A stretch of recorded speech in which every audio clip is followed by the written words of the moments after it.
Hello, my name is Emil. I'm going to talk about the streets of Florida. The streets of Florida are flooding. It is exciting. My main concern is all the losses there are due to massive floods and how millions of dollars are being spent on home insurance, cars, etc.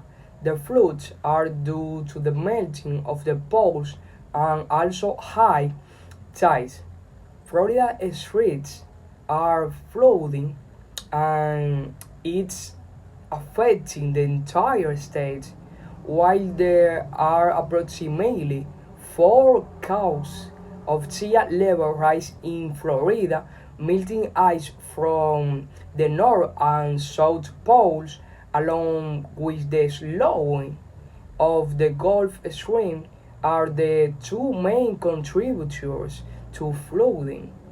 A strong surge occurs when the combined gravitational pull of the moon and sun pulls water inland, and when the Gulf streams slowing the water to rise even higher.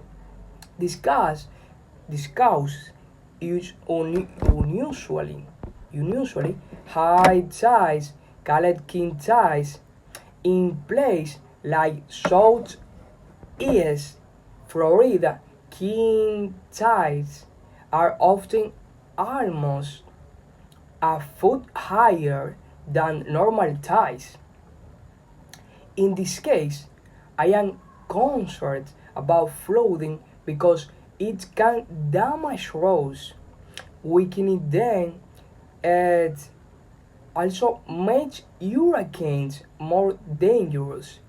Unfortunately, the slightly higher sea levels make hurricanes even more damaging. Just a few more inches of sea level rise allows a hurricane to push more water onto land, even if the hurricane itself doesn't make landfall. When sea levels rise at water spills onto a street, it not only endangers homes and cars, but can also close roads and impede access to important infrastructure like schools and hospitals. On the other hand, flooding can cause drinking water supplies to become contaminated with salt water. As the ocean rises, the salt water it contains can mess with drinking water, running water wells. It can also cause sewer systems to back up into the street, creating health hazard. In Miami-Dade County, groundwater levels in some places are not high enough relative sea level rise, which was caused salt water to seep into drinking water. This Florida in Southeast Florida, there are 12 wastewater treatment plants which properties 1 to 3 feet below current sea level, which continues to rise and is undermining them.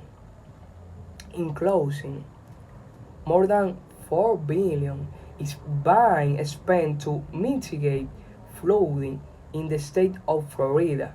Some cities have enough resources to deal with this problem, while others don't.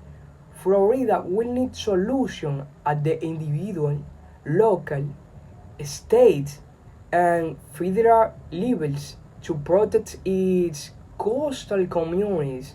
For example, Miami Beach has allocated 400 billion for boardwalk, ponds, and causeways in this plan. It should be noted that to mitigate this, there are some challenges, such as the bedrock beneath the estate is porous limestone, which acts like a hard sponge full of holes and allows groundwater to rise at the same rate as the ocean. This can complicate flood mitigation efforts as some traditional methods won't work. Likewise, and the drainage systems are designed to channel excess rainwater from the street and drain into the sea. But with the pressure of rising sea levels, higher tides get into these pipes and spill onto the street. This causes flooding even on days without rain. Finally, I recommend future generation to use more ecological transportation, avoid burning garbage, not using aerosols that contain greenhouse gases. The melting of the poles is a direct consequence of global warming, which is produced by the greenhouse effect, and with the melting of the poles, the rise of the sea occurs, causing flooding. Thank you.